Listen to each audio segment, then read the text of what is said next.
retrouver pour ce deuxième épisode du Comex Insider. Comme à l'habitude, nous vous retrouvons au sein d'un grand groupe français, un champion, Capgemini, pour découvrir sa direction juridique. Vous connaissez le programme, nous allons vous emmener à la découverte de cette fonction qui apporte tant au collectif dans ce groupe de plus de 350 000 salariés et avec une présence dans plus de 50 pays. Alors nous allons découvrir évidemment la directrice juridique, Maria Pernas, ses équipes, leurs projets, les jeunes générations qui sont en train de se développer au sein de cette structure. Nous allons également avoir la chance d'échanger avec Ayman Ezzat, le CEO monde de Capgemini. Alors profitez de ce deuxième épisode du Comex Insider à la découverte de Capgemini, de sa direction juridique. Ça commence tout de suite.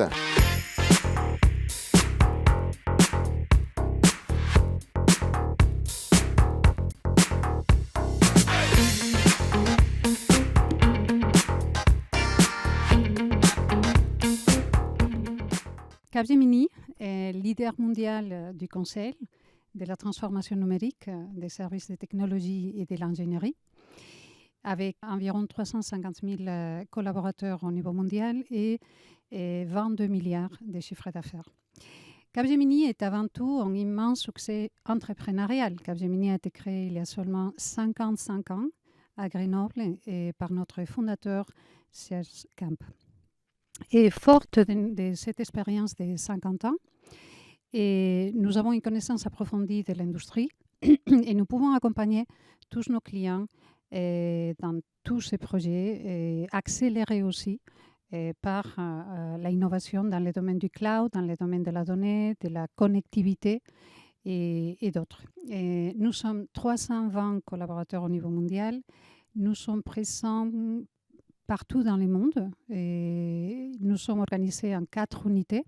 Et les headquarters, une organisation classique. La deuxième unité, c'est les business units, qui sont situés au niveau des différents pays. La troisième unité, c'est les Global Legal Networks, qui sont en charge de certains sujets qui doivent être traités d'une façon globale et d'une façon transversale. Et enfin, notre Global Legal Center, qui sont nos centres d'industrialisation qui sont situés en Inde, en Égypte, en Pologne et au Guatemala.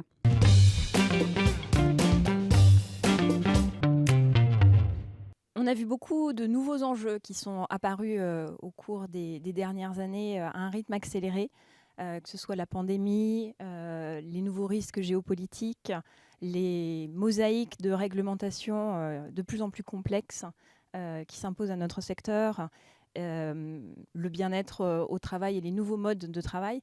Ça a eu un impact fort sur le fonctionnement de l'entreprise et sur notre direction juridique qui a énormément évolué.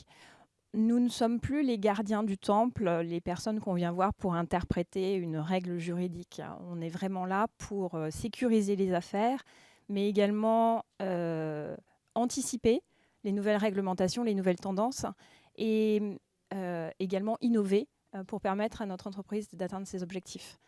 On est vraiment au cœur des décisions stratégiques de notre groupe et on a su, je pense, créer une relation d'intimité et de confiance avec notre business qui fait qu'on est là à leur côté, que ce soit pour la création de nos offres de services, mais également pour les négociations de contrats et pour leur montrer que la réglementation juridique, ce n'est pas seulement une contrainte, c'est également une opportunité dans bien des cas.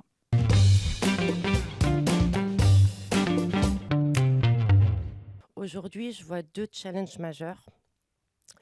Donc, le premier, c'est vraiment d'anticiper les changements liés à l'évolution réglementaire. On a pu voir au cours des dernières années qu'un certain nombre de nouvelles réglementations demandaient une forte implication de la part de nos équipes juridiques pour pouvoir justement anticiper les impacts et pouvoir accompagner correctement nos opérationnels. Le deuxième challenge dont je voulais vous parler concerne le management de nos talents. Aujourd'hui, pour nous, c'est très important de maintenir une dynamique de challenge pour pouvoir fidéliser nos collaborateurs. Alors pour ce faire, il faut une certaine agilité dans la gestion de carrière de nos collaborateurs. Il faut qu'on soit en mesure de leur proposer des perspectives qui allient à la fois une transversalité dans les missions, mais également des perspectives et des possibilités d'évolution au sein de Capgemini.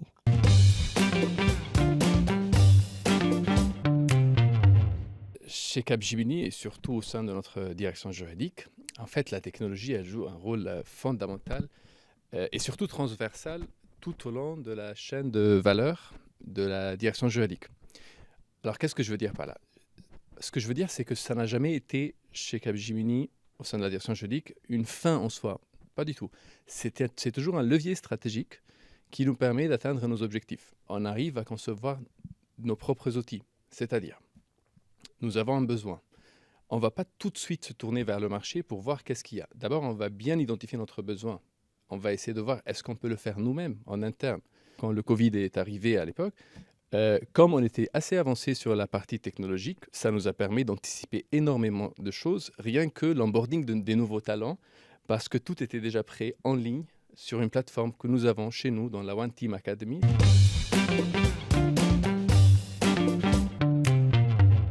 Oui, donc la gestion des talents pour le groupe Capgemini, c'est une priorité stratégique, car nous sommes dans un environnement très très compétitif, où évidemment nous voulons les meilleurs talents et nous voulons les garder. Donc nous avons développé un parcours de développement qui est organisé autour de 2 axes principaux que nous appelons Grow and Shine. Ce parcours s'articule tout le long de la carrière de nos juristes, extrêmement robuste en contenu. Sur les aspects formation, évidemment, on va retrouver les aspects d'excellence technique, mais également toutes ces compétences, ces soft skills qu'il faut développer, le leadership, la compréhension des technologies, avec tout un éventail en fait d'offres qui jalonnent en fait chaque étape de ce parcours et que l'on suit de manière très, très rigoureuse. Nous les récompensons, nous donnons des opportunités à nos meilleurs talents, effectivement, comme l'a dit d'ailleurs Catherine, de prendre des initiatives, de joindre des groupes de travail transversaux, et évidemment tout ça pour en fait générer de la valeur pour le business et évidemment pour nos clients ultimes.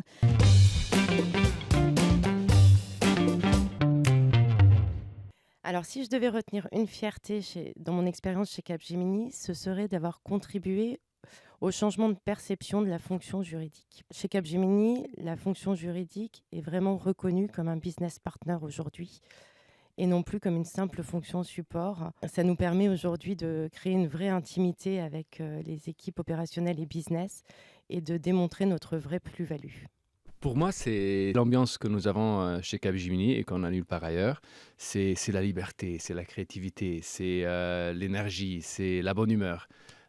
Pour moi, ça n'a pas de prix et on a l'impression d'être dans une start-up juridique tout le temps. Ma grande fierté, en fait, elle est double. C'est mon équipe, voilà, toujours positif, manageant des challenges très, très importants et toujours partant. Et deuxièmement, d'appartenir à cette belle équipe de la direction juridique groupe.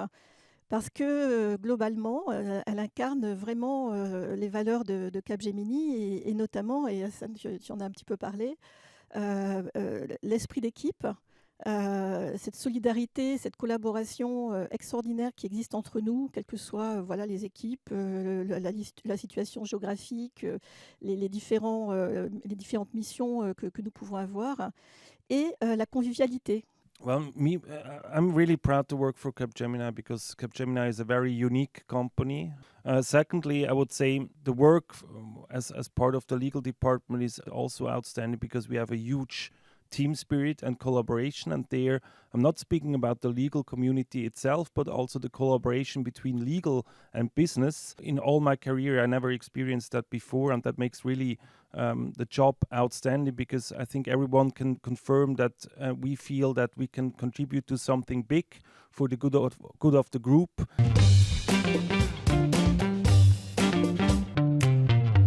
On les incarne toutes, mais j'ai en particulier en tête la confiance. Je pense que tous les responsables d'équipe à la direction juridique se rendent compte, c'est une question vraiment de tous les instants, que nous avons la confiance de notre hiérarchie pour gérer notre scope comme on veut. Donc, on peut proposer des solutions, on peut proposer des changements. On est libre vraiment d'agir comme on le sent.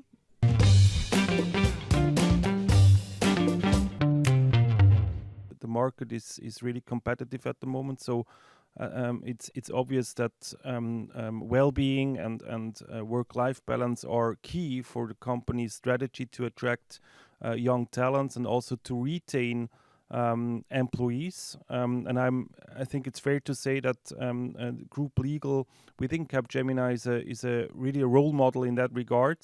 I want to point out like 4 key aspects which makes Capgemini, from my perspective, unique. So first of all, awareness. The group is identifying the needs and also coming up with proposals and improvements to exactly ensure that work-life balance for the employees.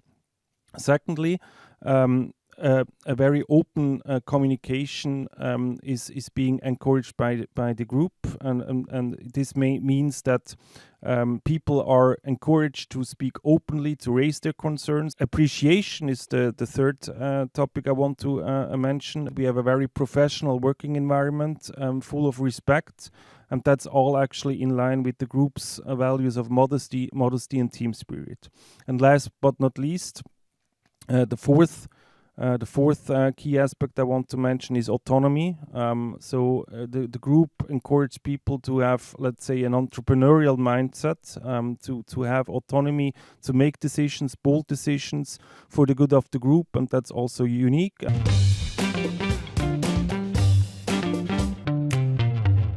Et l'ambition principale de la direction juridique du groupe Capgemini est de devenir une référence et de partager l'ambition de notre groupe, une ambition de croissance, une ambition de performance opérationnelle, une ambition de compétitivité. Et quand je parle de référence, je parle de plusieurs choses. Tout d'abord, les valeurs. Mon ambition en tant que directrice juridique du groupe Capgemini, c'est définitivement de garder et de continuer à respecter les valeurs qui nous sont très chères au sein de la direction juridique et qui font que, oui, on travaille très dur, mais on travaille toujours avec un sourire. Et ça n'a pas de prix. Ma deuxième ambition pour la direction juridique de Capgemini, c'est de continuer à être de plus en plus une créateur des valeurs. Et Isabelle a parlé des gardiens du temple. Et bien évidemment, on doit continuer à protéger la réputation du groupe Capgemini. On doit continuer à développer la confiance de tous nos stakeholders, nos employés, nos actionnaires, nos clients, nos partenaires, et on va continuer à le faire. Ma troisième ambition pour la direction juridique du groupe Capgemini, c'est de continuer à être au cœur de l'innovation. Capgemini est un leader mondial, Capgemini est une référence en innovation et nous sommes tous très, très fiers de la place du groupe Capgemini aujourd'hui. Et nous sommes une direction juridique qui sort toujours de, comme on dit en anglais, out of the box. On va continuer à le faire. Et on va continuer à partager et à exprimer notre esprit entrepreneurial et de continuer à être une direction juridique de référence en gestion des talents. Et enfin, mais ce n'est pas parce que ça vient à la fin que c'est le moins important, hors de question, on va être une direction juridique de bien-être. Mon ambition pour cette année, c'est de m'assurer de garder le plaisir et de répandre le plaisir de travailler à la direction juridique au sein de toute l'équipe. Mon ambition, c'est de faire en sorte que notre équipe, aussi bien à Paris qu'en Inde, continue de s'épanouir.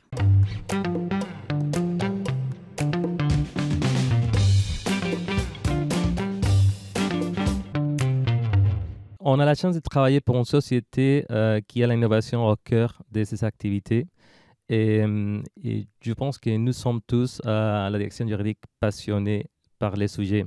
C'était un peu dans ces contextes, et notamment après l'arrivée de GenAI depuis l'année dernière, qu'on avait pensé à construire un groupe avec le focus sur cette nouvelle technologie. Les besoins, c'était surtout d'accompagner les opérationnels et nos collègues de business avec des outils, guidance et des ressources pour les aider à aller plus vite et pour ajouter des valeurs aussi au projet des clients. Et en même temps, de développer l'expertise à l'interne chez nous et dans les départements juridiques.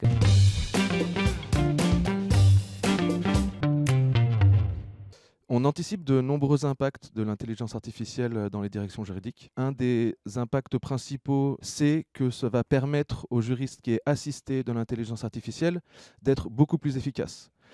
Par exemple, avec Miguel, on travaille sur un pilote d'un outil qui permettrait de faire la revue initiale du contrat et donc de permettre aux juristes d'économiser beaucoup de temps sur les revues de contrat et de se focaliser sur des problématiques plus complexes que l'intelligence artificielle ne s'est pas encore adressée. Donc ce gain de temps va aussi permettre aux juristes de passer beaucoup plus de temps sur son développement personnel, par exemple avec le suivi de l'évolution réglementaire. Et il faut aussi, d'un autre côté, faire attention. L'intelligence artificielle doit assister le juriste, mais ne doit pas le remplacer. Et il est donc important de garder en tête qu'il faut donc continuer à entraîner nos jeunes juristes et nos stagiaires.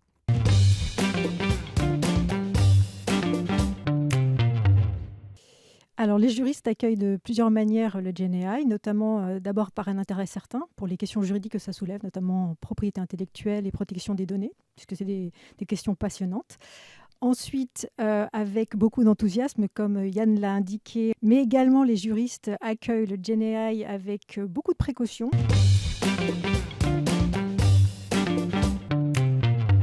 Ce qui ne change pas pour les juristes, c'est de continuer à être proactifs, curieux, à s'attacher au contenu des textes de la réglementation et toujours sortir de sa zone de confort. Ce sont des qualités qui sont essentielles pour un juriste.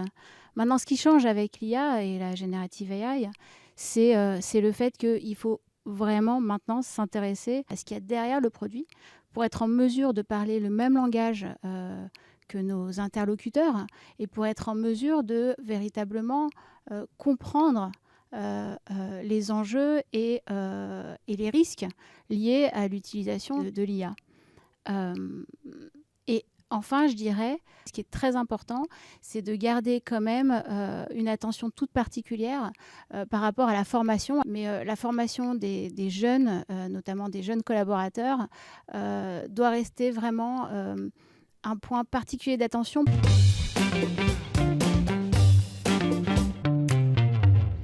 Yeah, so what you see is that many regulatory initiatives around AI are focused on making sure that the AI is developed in a safe and trustworthy way. And we as lawyers can help translate those requirements that follow from the AI Act into practical guidelines for non-lawyers, for the business, to help them develop and use AI in a responsible manner. Yeah, and especially for the AI Act, we are already anticipating together with the business team on the implementation of that within our business. Effectivement, la première des choses à faire, nous, en tant que juristes, c'est de se former. À la fois à ces enjeux particuliers et puis en même temps en nous appuyant sur une expertise qu'on a su aussi construire avec les années. Et puis surtout, jamais travailler hors sol, c'est-à-dire s'appuyer sur la base de cas concrets, de use case, comme on dit chez nous. Et ça nous permet d'avoir effectivement un avis juridique qui soit particulier et pertinent. La seconde chose que l'on fait et qui a été l'idée par le groupe et sur lequel aussi en local on insiste tout particulièrement, c'est d'attirer l'attention des opérationnels sur le fait qu'il y a des guidelines qui existent. Nous avons très largement contribué à travailler sur la sélection d'un certain nombre d'outils afin de permettre un usage raisonné de ces outils et sécurisé. Et puis le troisième point, effectivement, c'est de contribuer de manière, on va dire, récurrente et régulière à l'ensemble des actions de sensibilisation et de formation de nos opérationnels sur ces aspects-là tout particulièrement.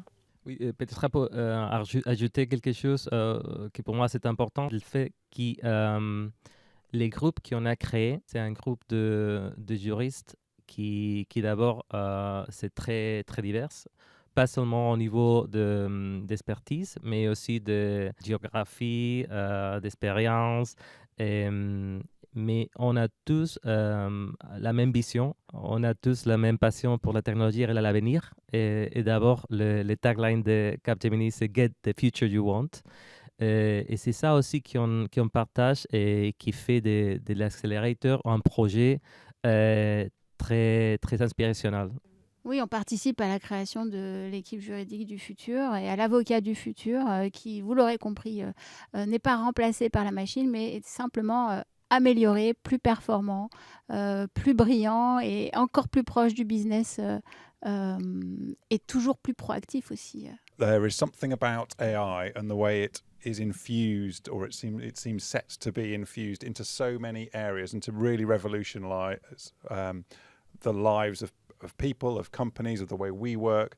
It seems to be something which really touches such a wide variety of things, and it has such importance. There are the really big issues around safety and the real big fears around AI, and then the much more day-to-day benefits that we think it will bring. So I think that combination is really particularly exciting and really speaks to, again, getting the future we want for me. Pour nous, pour faire partie de ce projet, c'est super intéressant aussi. C'est quelque chose de nouveau. Je pense que c'est la quatrième révolution industrielle, non?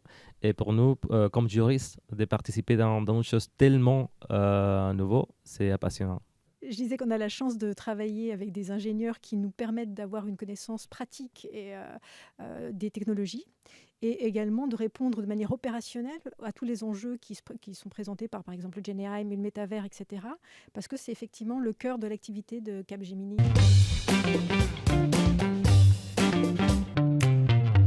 Je pense que c'est une question aussi d'éducation. Je viens d'un système assez théorique.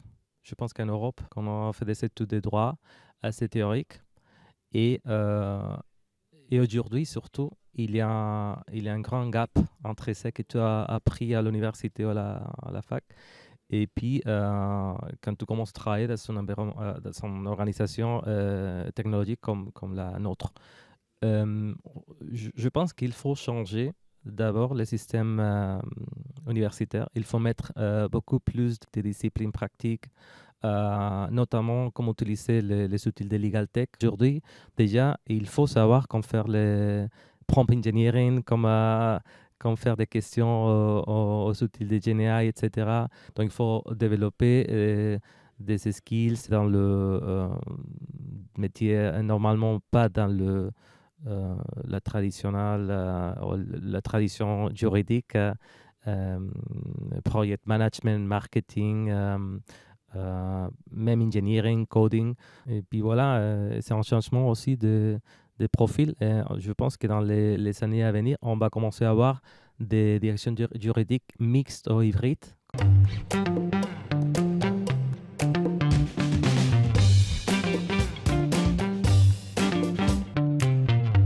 On sait que les textes en matière de sustainability foisonnent, aussi bien au niveau européen que partout dans le monde. Et on s'est dit qu'il fallait qu'on crée un véritable centre d'excellence composé de juristes et de contract managers qui développent des compétences sur le sujet. Donc on a créé cette équipe qui finalement a vocation à adresser 2 points. Le premier, c'est de permettre de naviguer dans la complexité juridique, de différencier les différents textes qui sont adoptés ou qui sont dans le pipe, mais également, et ça c'est le deuxième pilier qui est un peu plus innovant dans notre approche, c'est de permettre au business d'anticiper les besoins des clients et de transformer finalement des contraintes réglementaires en opportunités business. La différence avec l'approche traditionnelle, un peu 1.0 de la direction juridique, finalement, c'est de ne pas travailler sur la conformité de Capgemini, qui est chez un autre département, mais plutôt d'être main dans la main avec le business et de leur proposer un accompagnement qui leur donne un peu les clés pour plus de crédibilité dans le dialogue avec les clients, mais également pour avoir des outils tout faits qui leur font gagner du temps lorsqu'ils discutent avec les clients. Comme on l'évoquait précédemment, effectivement, c'est legal and contract management. Ça veut dire que ce sont des compétences différentes. On a à la fois des personnes qui ont un background très juridique et des personnes qui ont un background plus commercial, plus gestion de la relation client, qui donnent donc 2 angles finalement et 2 approches sur le sujet. Et c'est d'ailleurs pour ça qu'on a dû lancer notre propre curriculum pour aider notre réseau, notre Center of Excellence, à se former.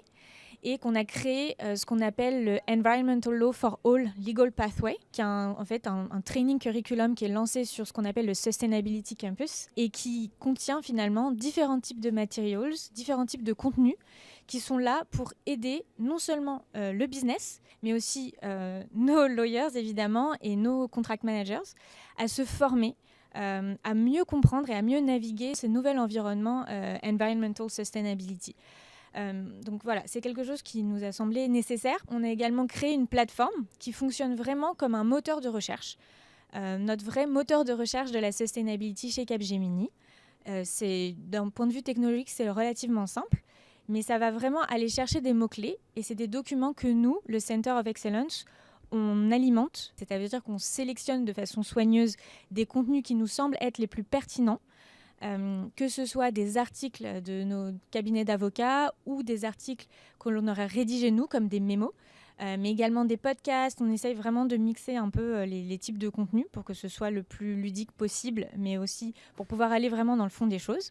Les utilisateurs, encore une fois, que ce soit les gens du business, mais également nos lawyers en interne, puissent aller faire des petites recherches et récupérer ces documents. Et ensuite, ils peuvent filtrer les contenus qui les intéressent, que ce soit par géographie, par industrie, avec des mots-clés, peu importe. On a effectivement un regard très positif. C'est un dialogue qu'on a depuis longtemps, depuis la création même de notre entité de Sustainability Services. Et à ma connaissance, il y a peu de départements juridiques qui se sont investis à ce point de manière vraiment enthousiaste, comme Maria l'a fait, comme vous l'avez fait toutes les deux, en comprenant que ce qui nous rendrait crédibles auprès du business, c'est aussi d'avoir cette compréhension du paysage réglementaire, qui angoisse beaucoup les entreprises en général, mais qui évolue énormément, qui représente une somme, évidemment, on peut dire, d'opportunités, et c'est ce qu'on dit au business, mais de contraintes d'abord.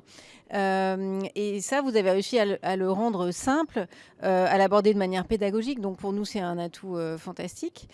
Par ailleurs, la réglementation, elle est majeure parce que c'est un levier business en ce moment incroyable. Donc, on le voit aux États-Unis avec l'IRA, qui est ce plan d'investissement massif dans toutes les énergies vertes, la sustainability en général, tant pour, donc pour Capgemini qui opère aux États-Unis, pour nos clients, que pour les entreprises globales qui ont des filiales aux États-Unis.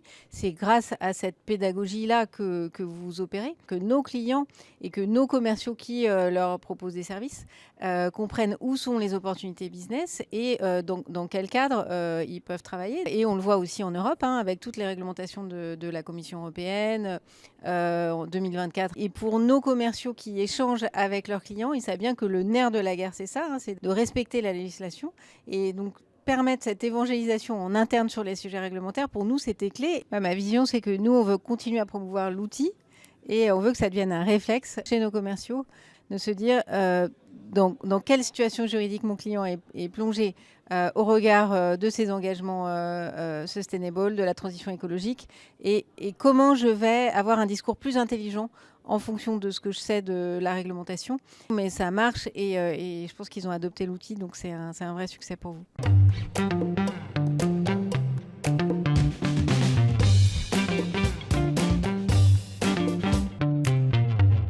Donc cette force du collectif, ce One Capgemini, il est absolument indispensable pour être le partenaire des transformations business et technologiques. Et c'est bien ça qu'on veut être vis-à-vis de nos clients, qu'on veut être vraiment le partenaire qui les aide à naviguer à travers finalement ce que beaucoup appellent la twin transition, digital and sustainable. Alors évidemment, dans le collectif, il y a toutes les forces de l'entreprise, les forces métiers, les forces qui amènent de l'expertise technologique, mais il y a bien évidemment et surtout les forces legal and CCM, donc le Commercial and Contract Management. Donc pour moi, c'est clé parce que sans eux, finalement, on n'est pas en capacité de répondre aux enjeux des métiers de nos clients. Working together, we can combine the knowledge and the expertise of the different members of the teams, both the legal team and the CCM team. Each of us have expertise, which we benefit from. Combining that means that we produce a far better result for both Capgemini and for the client. We've put a lot of effort into collaboration between legal and CCM, and we've had some really impressive results. We both look at things from a different perspective, and our skills are really complementary. And that means, team point of view, that we can have much more interesting work for everybody, which means we can attract much better talent and provide much better value for our clients and, of course, for our business as well.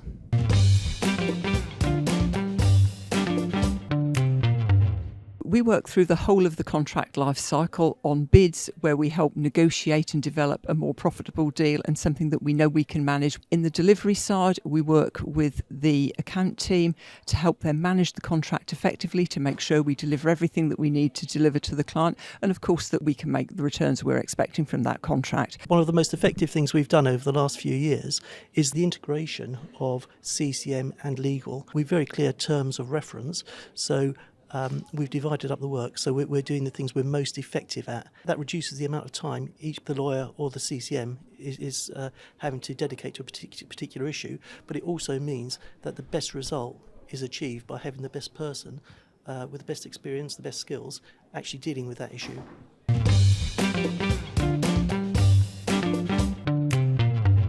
So from a CCM point of view, we're predominantly focused on the manageability of a contract. The people in the CCM team come from many different backgrounds. So we have people from sales, from finance, from delivery, as well as some lawyers. When we bring that capability together with legal, it means we can look at the deal in a holistic way. We can focus on the things that really matter, and we can bring our different perspectives.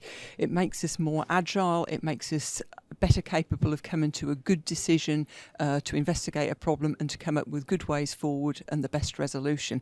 So overall, it helps us to deliver better value for our clients and obviously better value for Capgemini. Ça se traduit par la volonté qu'on a de prendre de plus en plus ce qu'on appelle des commitments sur les business outcomes. Donc on veut être, nous, comité sur des engagements qui sont des engagements très métiers, très business pour nos clients. Ça, évidemment, ça nécessite d'être au cordeau, permettez-moi l'expression, sur tous les aspects legal, commercial and contract. Donc, on doit, pour ça, avoir des équipes CCM qui sont évidemment dans les équipes cœur client, donc côté Capgemini, j'y reviens, mais en contact direct avec leurs homologues chez les clients, mais aussi des opérationnels des clients. Parce que finalement, c'est en étant au plus près des opérations qu'on va mettre finalement le plus de réalisme dans la façon dont on traite les opérations. Ça ne peut pas être une équipe qui est à côté, qui ne regarde que le contrat et qui ne s'intéresse pas à ce qu'est réellement le delivery qui est fait par nos équipes.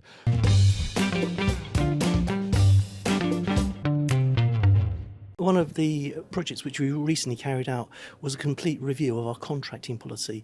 This is something where we work very closely, very effectively with CCM. We were able to completely review that, ensure it is market standard, ensure it's competitive. We've made it clearer and faster, which should help us increase our speed to market.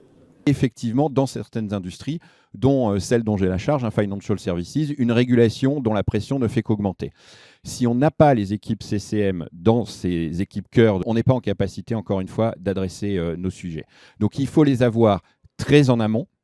Quand on démarre finalement les discussions autour de l'opportunité de faire ce deal avec un client, ça c'est très important. Donc on fait des deal reviews. Dans une deal review, c'est systématique. Il y a quelqu'un de l'équipe CCM qui participe et on a une revue des enjeux commerciaux et contract management. Mais il faut les avoir aussi très en aval parce que après c'est dans les opérations, c'est dans la vie des contrats que finalement il va falloir réajuster, parfois négocier avec le client certains aspects et ça doit se faire avec les équipes CCM. Contracts are becoming increasingly complex. Clients are looking for innovative technical solutions which often require us to commit to particular business outcomes. Now, they're particularly risky contracts. To understand them and to be able to address them properly, you need to fully understand not just the legal risks, but the practical risks, both at the start and throughout the whole term of the contract. Working with CCM allows us to identify those and come up with the solutions for them. Dans le cadre d'une négociation qu'on avait avec un client, on a finalement évité de revenir à un appel d'offres. Donc, on a été capable de prolonger le contrat qu'on avait avec des négociations exclusives, surtout parce que finalement, les équipes legal côté client étaient convaincues que la structure juridique commerciale qui était présentée par Capgemini était la meilleure dans leur intérêt. Et ça a fait vraiment la différence et c'est le client qui nous l'a dit. On on est en 2024, les grands groupes, avec tout ce qu'il peut y avoir derrière dans l'imaginaire collectif, ça peut attirer les talents, ça peut aussi leur faire peur. Et qu'est-ce que ça veut dire construire sa carrière dans un groupe de 350 000 personnes quand tu viens d'une PME? Je peux peut-être commencer par toi. Et ensuite, derrière, comment ça se traduit le One Team quotidiennement? Alors, construire sa carrière au sein d'un grand groupe chez Capgemini, c'est avoir une très bonne équipe, une très bonne manager, un leadership qui est inspirant, et donc des encouragements, du soutien et de la confiance en fait pour pouvoir créer son poste dès le début. Certes, j'ai un poste qui est moins généraliste, mais je peux aller développer mon expertise en fait sur des sujets en particulier. Et vraiment, c'est l'équipe qui me permet en fait d'arriver à ça, parce qu'il y a de l'entraide, parce qu'il y a un esprit d'équipe et parce qu'il y a une très bonne ambiance. Donc, en fait, chez Capgemini, on s'épanouit au fur et à mesure de ses envies et aussi de la confiance qu'on nous accorde. Samir, qu'est-ce qui t'a fait venir? Qu'est-ce qui t'a poussé à rejoindre le groupe à l'époque? Alors pour le coup, en plus, c'est vraiment une bonne question. Qu'est-ce qui m'a poussé à venir? C'est qu'on m'a appelé. J'ai fait mon stage, ensuite j'ai fait un autre stage chez Ubisoft. Et l'ancienne DPO du groupe Capgemini m'a contacté en me disant que voilà, une opportunité se présentait. Mais ce qui m'a attiré, c'était véritablement l'esprit au groupe Legal. J'ai toujours trouvé qu'il y avait un vrai esprit d'entraide. Comment dire, c'est comme si, en fait, on est dans un grand groupe, mais au sein de la direction juridique du groupe, c'est comme si c'était une petite PME. Sur ce côté culture de la direction juridique, comment vous le définiriez si on devait rentrer un peu dans le détail? Alors, je pense que c'est vraiment lié aux personnes. On a une fiche de poste qui nous plaît, un premier échange avec des responsables qui nous plaisent aussi. Mais c'est vrai que quand on arrive, on découvre l'équipe.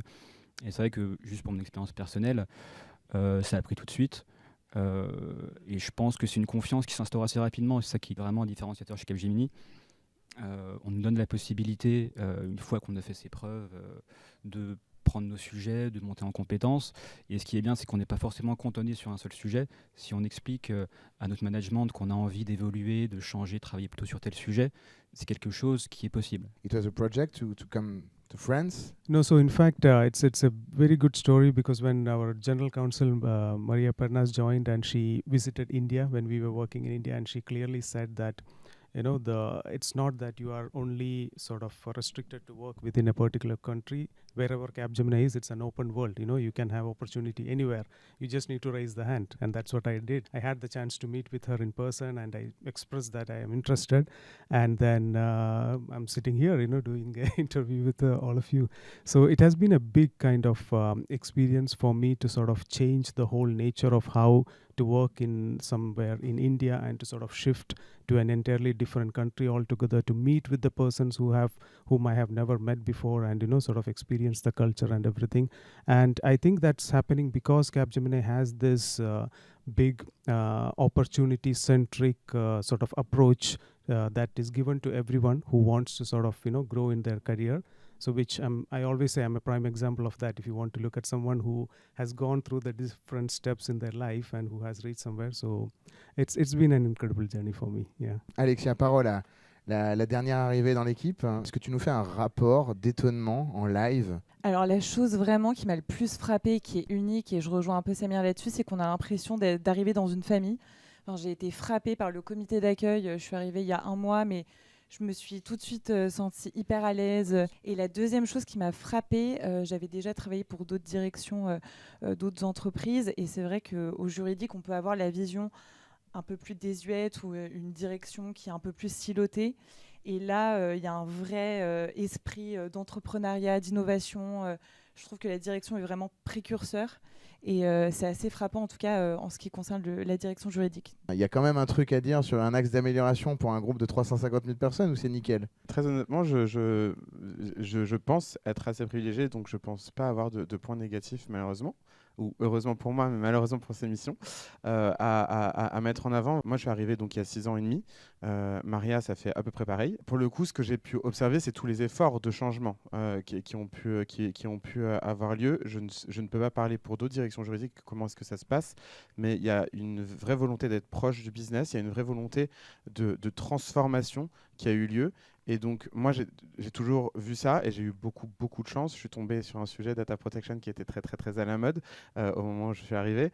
Donc, en termes d'opportunités, en termes de visibilité et simplement en termes de ce qu'on peut faire chez Capgemini, j'ai vu que du bon. Qu'est-ce que vous dites en conclusion peut-être qu'est-ce que vous dites aux juristes de 25, 35, 45, 55 ans qui pourraient se demander si oui ou non je viens en un mot Mais venez chez nous parce qu'en fait, vous aurez des belles opportunités de carrière, vous aurez des belles opportunités aussi de monter en compétences sur des sujets. On a un programme de formation qui est quand même assez exceptionnel en interne. C'est de l'épanouissement professionnel et personnel aussi, de par les interactions qu'on a tous ensemble au quotidien et des moments qu'on partage ensemble. Ouais, juste en complément de ce que disait Julia, moi, ce qui m'a particulièrement plu chez Capgemini, c'est une très grosse entreprise. Et on nous permet d'accéder quand même à des projets qui sont de très grande envergure, des sujets variés. On s'ennuie jamais. Et c'est vrai que c'est passionnant. Et puis on est amené à comprendre vraiment les technologies, et plus particulièrement les nouvelles technologies mises en œuvre dans ce qu'on fait tous les jours. Donc pour prendre des sujets un peu à la mode, que sont le métavers ou l'intelligence artificielle, concrètement, c'est vrai qu'au quotidien, on accompagne les équipes sur des projets pour délivrer ces technologies-là. Donc c'est quelque chose de passionnant. Et quand on aime comprendre comment les choses marchent, ou en tout cas essayer de comprendre, c'est vraiment super. So I think if we look at the 7 values of Capgemini, that itself defines and gives you a clear idea that, if you join Capgemini, you are going to get all the 7 values, starting from modesty, trust, including fun as well. We should never forget the fun factor when you're working. It's not just you come and you do the work, but like I think Samir, Julia, and Andrew mentioned, there are a lot of opportunities to improve professionally, and at the same time, personally also, you are going to have a good time as well. So it's we like Julia said, welcome. We are always ready for you. C'était un plaisir du coup de recevoir une partie de l'équipe, notamment de la jeune génération, qui pouvait vous parler au quotidien de son expérience de Capgemini et de la façon dont ils se développent au quotidien dans leur travail. Merci infiniment. On continue dans un instant cette émission dédiée à la direction juridique de Capgemini.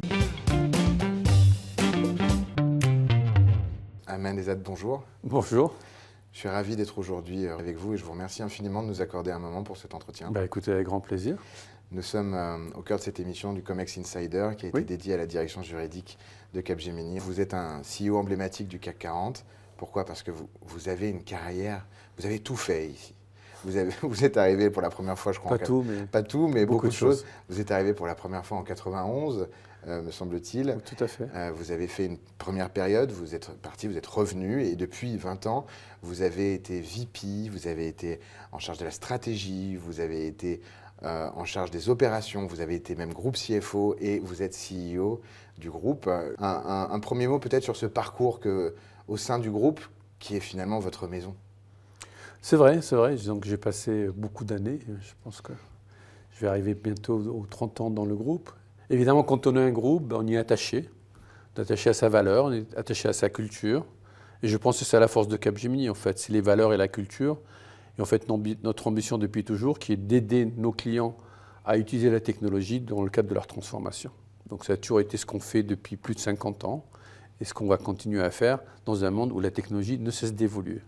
Et justement, quelle est votre vision de ce grand enjeu de transformation digitale qui touche absolument tout le monde, hein? C'était peut-être l'apanage avant d'une certaine catégorie d'entreprises. Aujourd'hui, le monde y va, mais il y va au regard également d'une réglementation qui est accrue, avec des sujets qui le touchent, sur des sujets du paiement jusqu'à l'onboarding des ressources humaines. C'est absolument partout. Quelle est votre vision de ces grands challenges de la transformation digitale ? En fait, c'est une évolution, c'est-à-dire c'est quel rôle la technologie joue. Et c'est vrai que la technologie, au début, en tout cas ce qu'on appelait les services informatiques, était très focalisée autour du directeur informatique au niveau de l'efficacité de l'entreprise. C'était comment faire en sorte que la finance, les ressources humaines, la logistique, les achats, les ventes deviennent plus efficaces, comment prendre de meilleures décisions pour l'entreprise. Donc on est vraiment sur la gestion et l'efficacité de l'entreprise. Je pense que ce qui évolue aujourd'hui, c'est le rôle de la technologie, puisqu'il est entré dans la relation client. Le channel, la relation avec les clients est devenue digitale à travers le web, à travers le mobile. Donc on est rentré dans cette relation client pour comment améliorer les services, comment apporter plus de valeur, comment accélérer l'efficacité d'une vente, d'un achat, d'un service. Et maintenant, elle rentre partout. En parallèle de cette transformation digitale, il y a évidemment la transition durable, la transformation vers un modèle sûr. plus durable pour les générations à venir. Ça a beaucoup d'impact concret dans les entreprises. On a vu beaucoup de groupes depuis 10-15 ans prendre des engagements au niveau de la RSE. On va rentrer dans les premières années où les plans 2025, les plans 2030 vont arriver. Comment est-ce que vous voyez cette transformation durable et comment vous l'organisez, comment vous l'orchestrez au sein d'un tel groupe comme Capgemini? D'abord, elle est fondamentale. Je pense qu'elle est nécessaire. On a commencé depuis il y a longtemps. Depuis 2016, on a pris nos premiers objectifs en termes de réduction de CO2 au niveau du groupe. Donc ça, c'est au niveau interne. Et on les a atteints avec 10 ans d'avance. D'accord, on a pris de nouveaux engagements. On était parmi les premières boîtes à avoir la certification SBTi sur les nouvelles normes dès 2022, avec un engagement de réduction d'ici à 2040 de 90%. 90%, parce qu'en fait, c'est ça, en fait, le net zéro, c'est 90% de réduction de nos émissions sur les scopes 1, 2 et 3. Donc c'est un changement fondamental. J'imagine que c'était important également de faire évoluer le groupe vers ce discours pour vos propres collaborateurs. Ah, bien sûr, aujourd'hui, on a 40% des gens qu'on embauche qui sont des jeunes talents qui sortent de l'université. Et pour eux, évidemment, c'est très important. On a une population très jeune. On a environ 32-33 ans d'âge moyen au niveau de Capgemini. Au niveau mondial. Au niveau mondial. Donc on a beaucoup de jeunes qui évidemment ont des attentes fortes. Alors là, on ne le fait pas uniquement pour ça. C'est important évidemment pour nos employés, mais c'est important aussi pour nos clients et c'est important pour la société d'une manière générale. Je faisais une transition parce que vous venez de dire l'âge moyen, on connaît, donc je l'ai dit, plus de 350 000 collaborateurs dans le monde. Vous prenez le pouls du marché par rapport au talent, par rapport au vivier, par rapport à la formation qui évolue dans tel pays, dans telle géographie.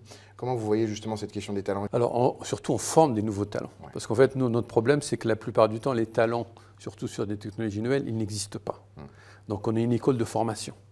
On forme des talents qui finissent par partir ailleurs et qui alimentent en fait, le reste de l'économie. Je vous donne une idée, dans les années où il y avait des fortes croissances et évidemment une forte tension sur le marché, comme 2021-2022, on a embauché près de 140 000 personnes par an. Et dans ces 140 000 personnes, la moitié sont des gens qui sortaient d'universités, d'écoles, ou même des gens qui n'avaient aucune formation et qu'on a formés, tellement il y avait un manque de ressources. Donc la question c'est, est-ce qu'il manque des talents dans ces domaines du numérique, du durable? Absolument. On n'en produit pas assez. Donc il va y avoir une forte demande qui va cesser d'augmenter sur ces métiers et on a besoin de continuer à voir comment accélérer les formations. Et les formations, ce n'est pas uniquement des ingénieurs, c'est aussi des gens qui vont avoir 2-3 ans de formation, qui vont être orientés vers une compétence spécifique au niveau de gestion de données, au niveau de cyber, au niveau de développement logiciel, pas uniquement des ingénieurs, parce qu'il n'y aura jamais suffisamment d'ingénieurs pour justement nourrir cette nouvelle économie digitale et durable. Vous avez parlé de diversité sociale, puisque vous prenez des gens de différents environnements, que ce soit en termes de background ou en termes de bagage, puisque vous prenez des ingénieurs et vous prenez des gens sans diplôme. Il y a aussi un énorme vivier qui est la féminisation de votre métier. Tout à fait. Donc ça, on a commencé à travailler dessus depuis un certain nombre d'années. Et c'est vrai qu'au début, c'était un challenge, c'était un défi, parce qu'on avait une population faible et évidemment tout le monde se confrontait sur le fait qu'il n'y a pas assez de femmes ingénieurs, il n'y a pas assez de femmes dans les disciplines scientifiques, etc. Mais aujourd'hui, on est à plus de 38% de femmes et on va atteindre les 40% d'ici 2025. Et donc ça marche. Et alors on va parler d'une équipe qui est très féminine, puisque dans le monde du droit, effectivement, les femmes sont très présentes dans l'entreprise. La direction juridique. Qu'est-ce qu'une direction juridique apporte à un groupe techno comme Capgemini? Elle est absolument fondamentale, parce qu'en fait, elle nous guide. La direction juridique, c'est d'un côté pour nous protéger, bien sûr, mais c'est aussi pour nous aider à anticiper le futur. Et qu'est-ce qui se passe? Donc c'est une vraie source de création de valeur. D'accord? Pour nous et pour nos clients. Parce qu'en fait, à travers la compréhension de ce qui se passe, des législations, on peut créer de la valeur. Si on comprend, on prend des bonnes décisions. Et ils nous accompagnent tous les jours sur comment on arrive à mieux anticiper, à mieux comprendre ce qui est en train de se passer, les impacts des technologies dans certains domaines, et comment d'ailleurs on va intégrer ça dans notre relation commerciale, dans la discussion que nous avons avec nos clients, à la fois pour qu'eux ils en profitent, mais aussi pour nous, comment mieux anticiper, mieux nous protéger dans le futur. Et on a avec Maria une leader absolument emblématique qui n'est jamais satisfaite et qui n'arrête pas de transformer sa direction juridique à utiliser de nouvelles technologies, à monter les compétences, à attirer les meilleurs. Et donc, on a une dynamique très positive et la direction juridique est très présente chez Capgemini. Merci. J'imagine que plus on avancera vers l'évolution techno, plus les questions, par exemple, aussi d'éthique, qui sont des sujets peut-être extra-réglementaires, seront centraux. Et donc, effectivement, c'est avancer plus sereinement dans un monde où il pourrait y avoir de tels impacts que l'éthique est au cœur de toutes vos décisions. Tout à fait. C'est des choses qu'on regarde, à la fois du côté éthique, mais aussi du côté protection des données. Donc, la direction juridique a été très présente dans le développement et le déploiement de GDPR. Et elle va être aussi sur l'AI Act, qui vient être voté au niveau européen. Donc, elle est très présente au cœur de tout ce qu'on fait, puisque la technologie est de plus en plus réglementée d'une certaine manière. Heureusement ou malheureusement, ça on peut en discuter, mais dans tous les cas, on fait de plus en plus face à des histoires de contrôle en termes d'exportation, de qu'est-ce qu'on peut utiliser ou ne pas utiliser, de comment on peut accéder les données à partir d'où, et tout ça, ça fait partie du contexte de l'entreprise, il faut le prendre en compte. Merci beaucoup. J'ai une question à vous poser plus personnelle. Vous allez fêter vos 35 ans un jour au sein du groupe. Ce sera certainement vers la fin de votre prochain mandat. Alors peut-être qu'il y en aura d'autres, en tout cas on vous le souhaite. Qu'est-ce que vous souhaitez à ce groupe pour vos 35 ans au sein de la maison? Qu'il continue à progresser, c'est-à-dire nous on peut qu'aller de l'avant. Dans un métier de service, il faut trouver de la croissance, donc il faut continuer à croître parce qu'il faut créer des opportunités, il faut former des gens. Il faut pouvoir continuer à passer sur toutes les nouvelles technologies, donc continuer à se former, continuer à se transformer et chercher des sources de création de valeur pour nos clients. Parce qu'en fait, on n'existe que parce qu'on crée de la valeur pour nos clients. Donc c'est une marche continue et c'est une transformation continue. Parce qu'on a un rôle de plus important sur comment on va aider nos clients à aller vers cette économie digitale et durable et en fait profiter du fait qu'il y a énormément d'investissements dans ces nouvelles technologies pour aussi en faire un monde durable. Donc on considère qu'on a un rôle, une responsabilité et que le groupe doit jouer ce rôle dans la société aussi. Merci infiniment. Une toute dernière question. Vous prenez des décisions qui ont des impacts, on vient de le dire, à l'échelle de certaines économies que vous touchez, en direct, en indirect, avec les différents scopes qu'on a pu évoquer, par la taille du groupe également et les différents sujets de développement qui arriveront. Qu'est-ce que vous avez une boussole dans votre prise de décision? Écoutez, j'ai deux boussoles dans la vie. J'ai la culture et les valeurs de l'entreprise. Et ça, c'est une boussole très importante. Et puis après, l'expérience que vous accumulez à travers les années. Un seul élément en termes de prise de décision, c'est est-ce que c'est la bonne chose pour l'entreprise, ses collaborateurs, ses investisseurs et pour la société d'une manière générale. C'est ça qu'il faut prendre comme décision.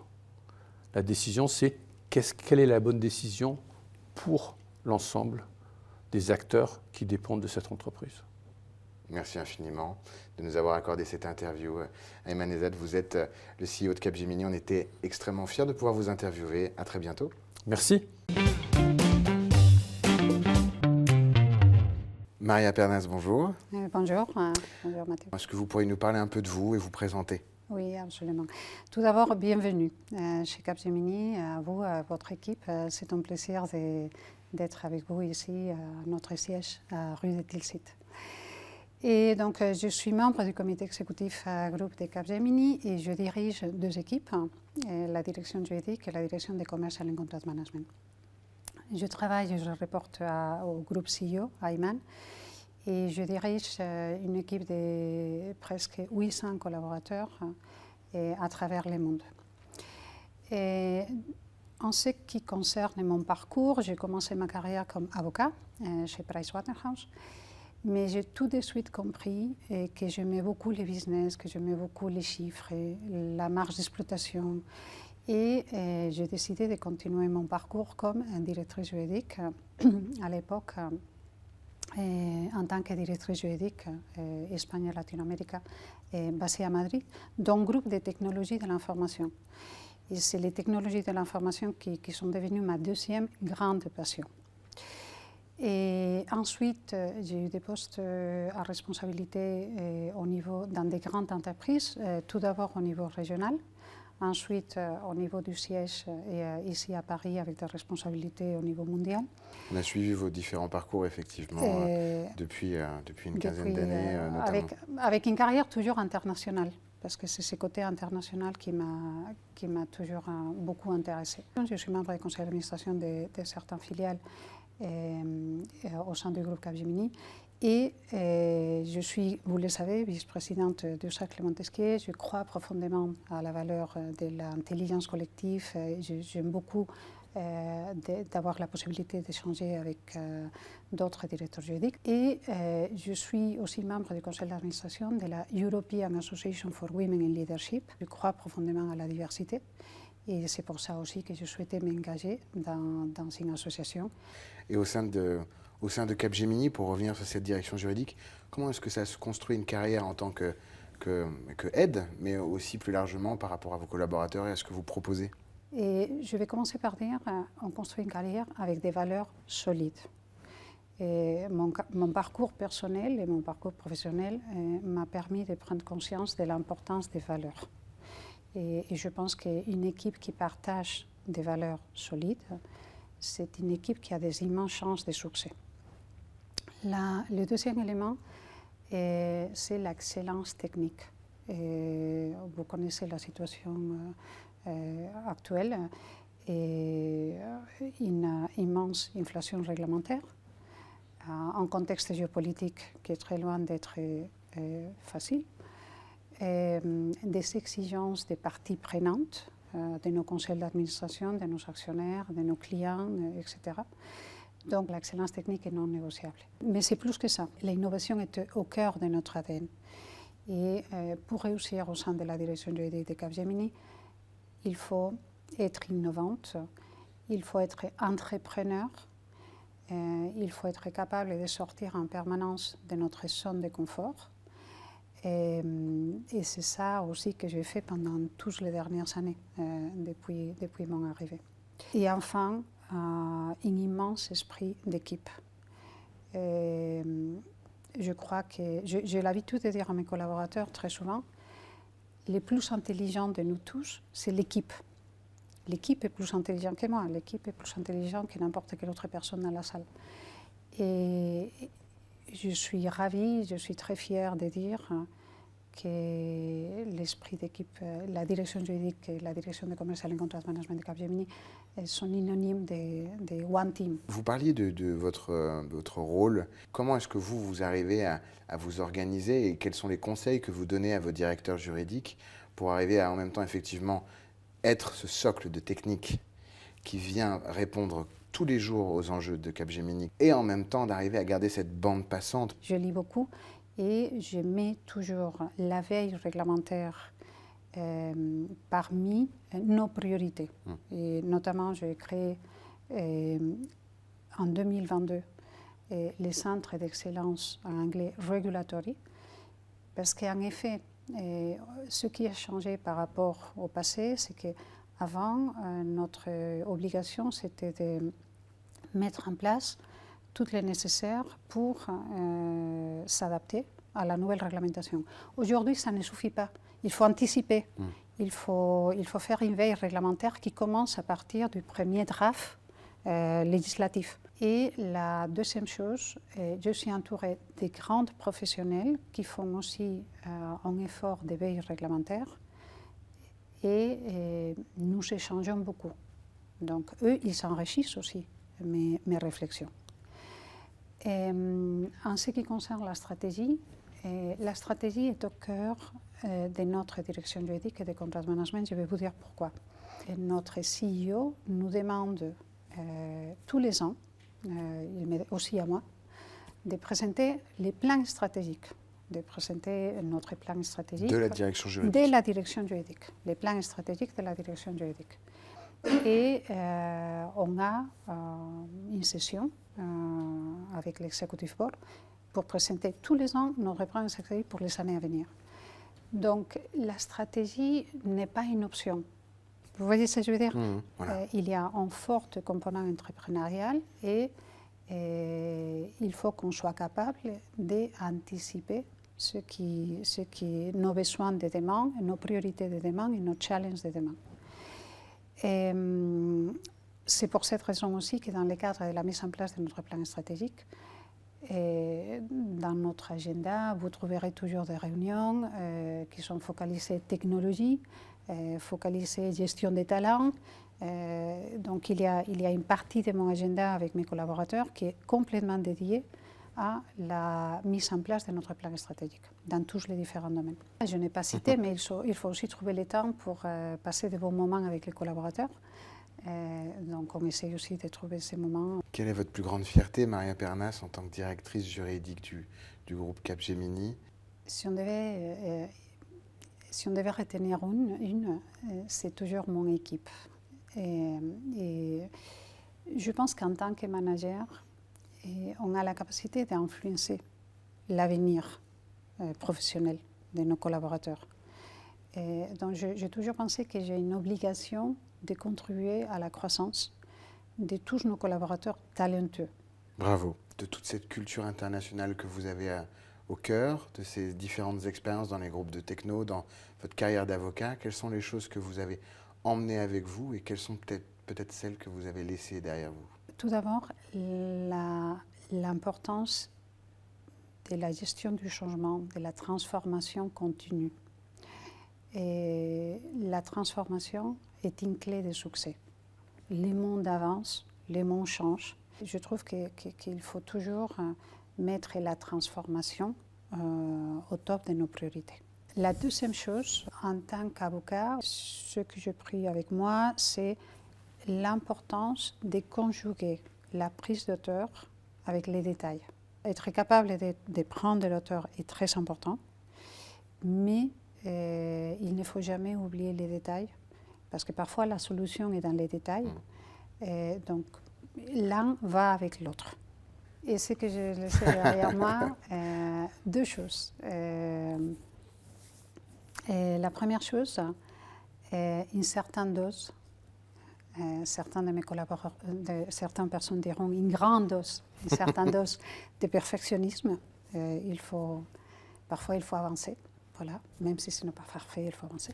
Et la deuxième chose que j'ai laissée derrière moi, c'est peut-être un esprit, une vision un peu trop cadrée de la vie professionnelle. Parfois, notre vie professionnelle nous surprend et c'est quelque chose de positif. Merci beaucoup. Quels sont vos challenges, vos priorités pour l'avenir au sein de la direction juridique de Capgemini?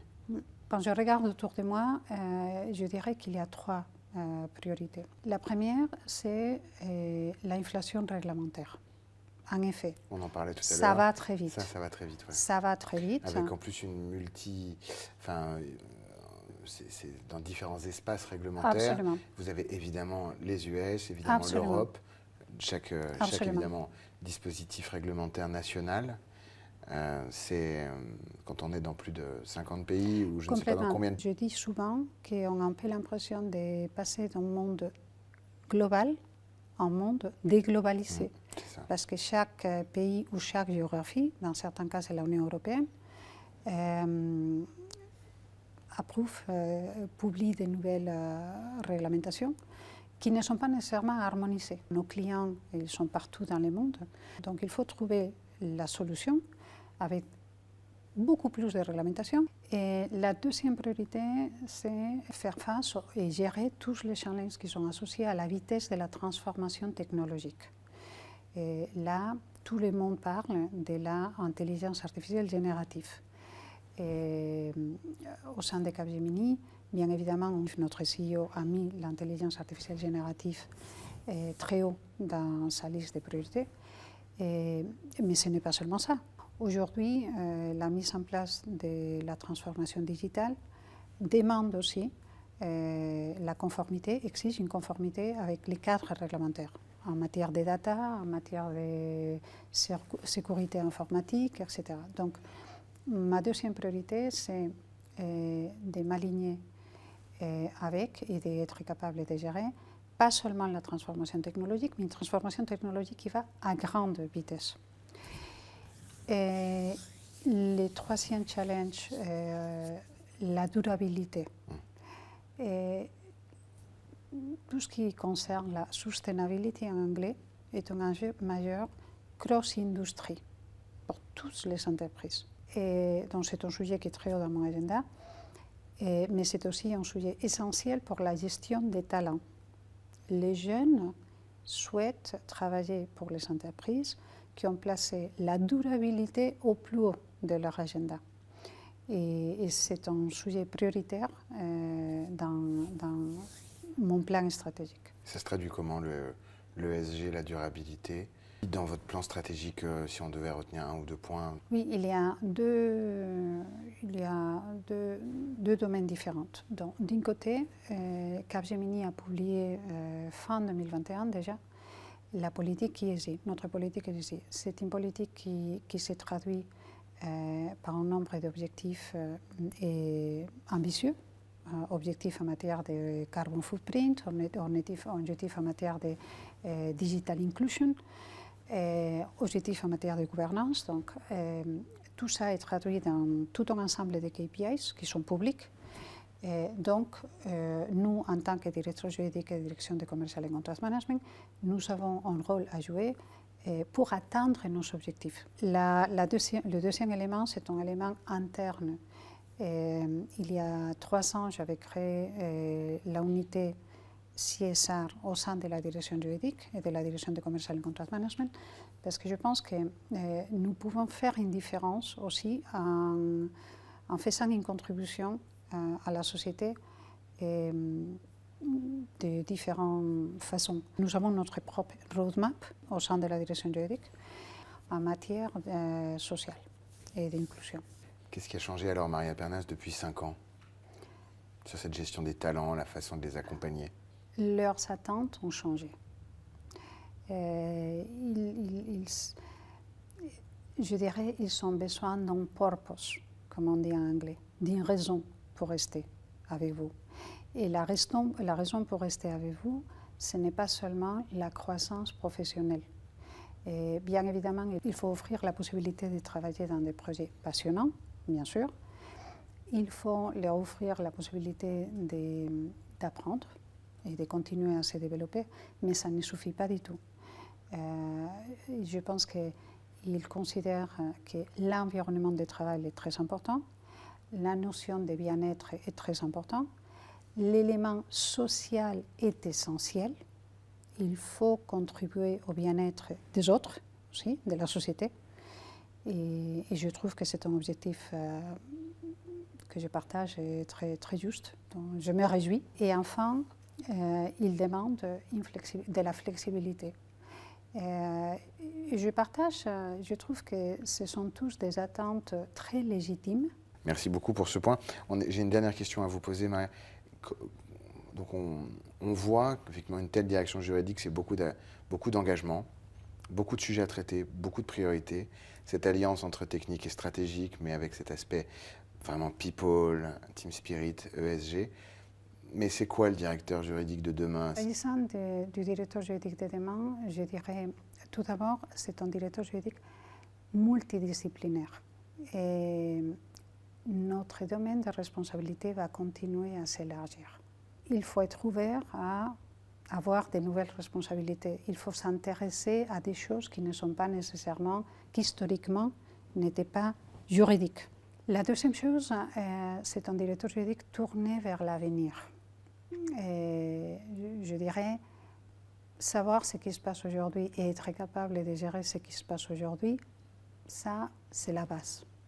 Je pense que next thing, ce qui fait la différence, c'est d'être capable de gérer les demain, après-demain, et même 2025-2026, et d'anticiper. Le troisième élément, je vous ai parlé de la transformation. Je pense que une forte capacité de transformation et de communication, c'est très important. Et enfin, le directeur juridique de demain doit être un leader, un mentor, un coach, tout ensemble, mais qui est capable de gérer son équipe et son agenda dans un monde incertain. Il y a de moins en moins de certitudes dans les contextes actuels. Et le deuxième élément, qui est capable de gérer aussi un monde qui ira de plus en plus vite. On parle de transfo, on parle d'agilité, on parle de conviction sur l'avenir, de comprendre la next big thing qui va arriver, d'arriver à anticiper, pour pouvoir adapter sa stratégie, les talents, les formations, ainsi de suite. C'est un exercice qui est assez éloigné de ce qu'on apprend tous les jours à la fac de droit, peut-être encore, puisqu'on est sur un métier de hard skill. Quelle est votre boussole à vous? Qu'est-ce que vous avez peut-être gardé de toutes ces années? Moi, je dis toujours à mes collaborateurs qu'une chose qui me motive énormément dans la vie, c'est d'être entouré des gens qui sont très intelligents. Donc, j'écoute beaucoup, j'analyse et je lis beaucoup. Donc, voilà, donc tous ces éléments sont ma boussole. Et bien sûr, dans ma vie de tous les jours, je sais que j'ai un manager et je sais qu'Ayman est là pour répondre à mes questions aussi. Et chaque fois que j'ai besoin d'un conseil, Ayman sera là. Donc, merci infiniment de nous avoir accueillis, Maria, de nous avoir ouvert les portes du 147, ici rue de Tilsit, pour avoir découvert votre équipe, les talents qui la composent, tous vos enjeux. Merci infiniment, c'était un plaisir. Un plaisir partagé. Merci beaucoup. Merci.